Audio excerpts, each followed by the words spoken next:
Hello, hello, and welcome back to another episode of the Business First Creatives podcast. In fact, this is episode 200. Now, that number feels a little surreal to say out loud. I mean, we all know I like to talk by this point, but was I actually going to get to 200 episodes? I wouldn't be able to do it without my amazing, awesome podcast manager, Haylee Gaffin. So if you are thinking of starting a podcast, highly recommend Gaffin Creative because she is the one that makes all of this work. I'm going to take this opportunity to bring us full circle back around because I want to revisit the topic that I discussed way back in the very first episode of this podcast. I shared a spicy little truth. Just because someone says no to your offer does not mean that the price is the problem. I hear this a lot, particularly from creatives. If bookings are low, if you get too many no's in a row, you automatically think, well, maybe I should lower my rates. And I said it then, and I'm going to say it today even louder. Don't blame your prices if your systems are shit. I said it a little nicer in episode 1, but I feel like in episode 200, if you are still here, we are probably good friends, right? You enjoy me giving you the real. And so I am going to straight up blame your systems because you can have an incredibly well-priced, well-positioned offer. But if the system around it is messy or confusing, your offer doesn't even have a fair chance. You are getting no's and you are blaming your pricing, but you are not looking at the real culprit. So today, we are going to dig into what makes a system actually support your offer and get more yeses. I want to zoom out, if you will, to where your customer or client journey typically begins, because it doesn't begin inside of your CRM. It doesn't begin with a workflow. It starts with however they found you, whether that is on a podcast or on your website, on Pinterest, on your social media. That's how they found you. And hopefully, wherever they find you, you are funneling them to your website to make it do the hard work. Now, your website might be working. You might have a beautiful services page, an awesome contact page. And if you don't think that you have these things, I do want to encourage you to go back to episode 101, where I talked to my real life bestie, Kate Hyde, about what makes a website work. Okay. But if your website is doing the job, it's only getting you the first yes, which is, I want to know more. But please don't confuse that with getting a booking. That is not a yes, I am ready to commit. That is curiosity. That is, I am willing to see what the rest of your experience would look like. And so you, as the business owner, need to create a client experience system that takes it from that I'm curious all the way through the rest of their decision. Because an offer, like a listing of what's included features, is typically not what gets you the yes. It's building that confidence in what your offer is that prompts people to sign on the dotted line. Now, I know I talk about CRMs a lot, but the problem is most creatives build their systems around what they want to send, a task list, what CRM templates told them to do, not my CRM templates, but other people's CRM templates. It's mostly like, here's my autoresponder, here's my scheduler, here's my proposal. But the truth is, all of those are task-based. That's your internal checklist. That is not a client-centered experience. That is a customer journey. And so I don't have time in this episode to really distinguish between a client journey and a client experience, but I do want you to think about this for the rest of the episode. The client journey is the path they take from A to B to C to finally getting booked. The client experience is how you make them feel at each of those touch points. One more time. The client journey is the actual path they take to go from inquiry to booked to delivered, if you will. But the client experience is how you make them feel and what you do in each of those steps to build confidence in you and your offer. People make decisions on trust, clarity, timing and emotional readiness. I'm going to tell you a secret. When I first started as a photographer way back in 2012, and I first started to build my inquiry processes, I was focused on the ready to book crowd. Everything about my system was, you've contacted me, you must want my services, here's how you can pay me. I mean, it was all automated. It was all great. But I wasn't accounting for the fact that some of those people had not yet made their decision. Now, I was leaning into the fact that my website was an incredible conversion device. Like, it was taking people from curiosity to ready to book, I think, in a way that a lot of websites don't.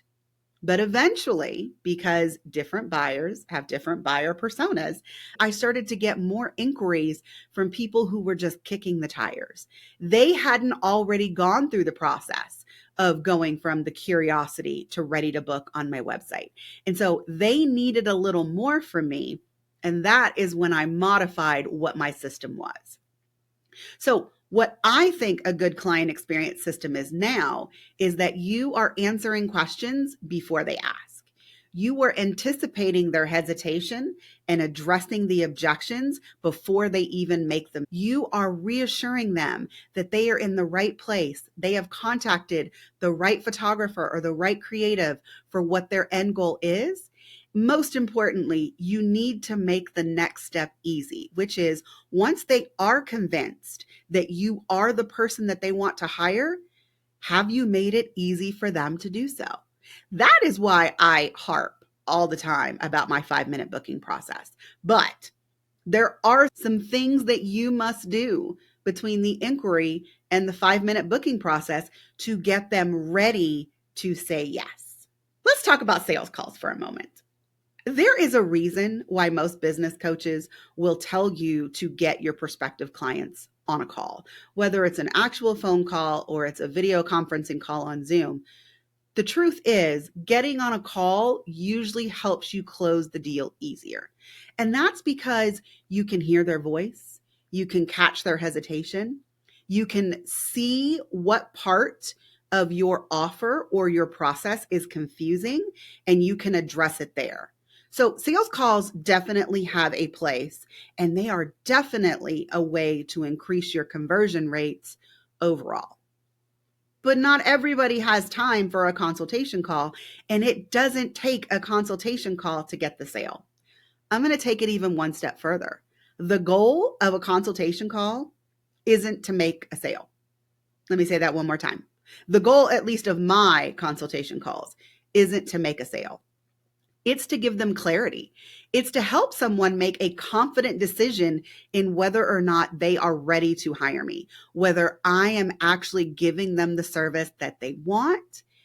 That's why I call them decision calls. Now, decision calls doesn't look good on a website. It doesn't really ring when I say it out loud. But in truth, my sales calls are decision calls. It is to make sure that we are aligned with each other. The offer that I have is what will actually solve your problem, and I give you all the information that you need in order to make a decision. Now, if that decision is yes, great. You're going to fill out my proposal and we are going to continue on the client experience. But if you say no, I'm okay with that too, because you are going to find someone that is a better fit than I was.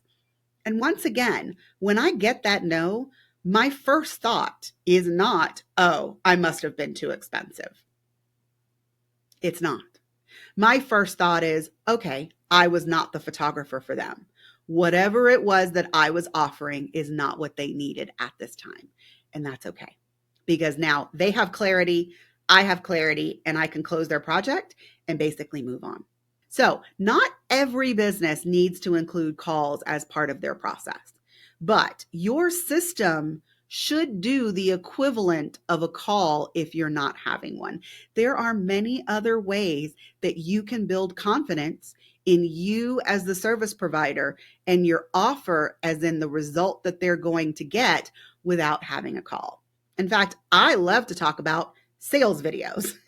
If you can record a video that is short and to the point and adequately explains your process from beginning to end, that is going to be just as good as actually hopping on a synchronous call with someone. So if you haven't tried making a sales video, I highly recommend that, especially for those of you that have no inclination or time in order to get on a sales call. Okay, so let's get into the nitty-gritty of your system. Let's say that you've built a system that's amazing, but people aren't saying yes. Okay, what does that mean? Again, don't blame your prices. Don't assume that it's the market. And please don't start overthinking your offer. Sometimes people are like, well, if I lower my prices, they'll hire me. Other times people are like, well, if I increase the number of images I give, they'll hire me. Neither one of those is necessarily true. You might need to have additional touch points in your client experience that gives them the confidence to say yes to you and actually pay you money. Okay? So I want you to take a hard look at your system. Okay, this is where the audit comes in. I know I am on a client experience audit, but to be truthful, the audit is where you are going to get the questions that you need answered. Because again, it's probably not your offer. But if you get a client experience audit, and I do think that there's a problem with your offer, whether you don't have clarity in exactly what your process is and exactly what they're going to get at the end of the service, I'm going to tell you that. If there are parts of your system that have gaps in either communication or where I feel like you are dropping the ball, I'm going to tell you that too. Okay, so in my client experience audits, I walk your system just like a prospective client would. I flag the friction, the mixed signals, and the missed opportunities. I give you what I think are a list of critical errors. These are things that you must fix immediately because they are more than likely hindering your ability to book clients. And then I give you a bunch of like suggested touch points where you're not doing this, but I feel like if you did this, people would have more confidence in your offer and moving forward. And just so that you know, this is not just to get somebody to book with you. You need an amazing client experience from beginning to end because that offboarding period or that delivery period where you are actually giving them the photos or the finished website or the finished copy, that is actually what's most correlated to customer satisfaction. So not only do you want to, have all these things when you're trying to get them to say yes and commit to the booking, you have to follow through until the end because that is when they're going to brag about hiring you. That is when they're going to refer you to all their friends. That is when they need your service again. They are going to come back to you. Okay, so if you are ready to hear more yeses from people who have already indicated that they love your work and they're curious about more, if you go to coleyjames.com/client-experience-audit, that's when you can get my eyes on your system. Now, if you feel like you need a little baby step, I do have a self-audit quiz that you can take, and that's at coleyjames.com/audit. Okay, thank you for hanging with me for 200 episodes, and I hope to see you in 200 more. That's it for this episode. See you next time.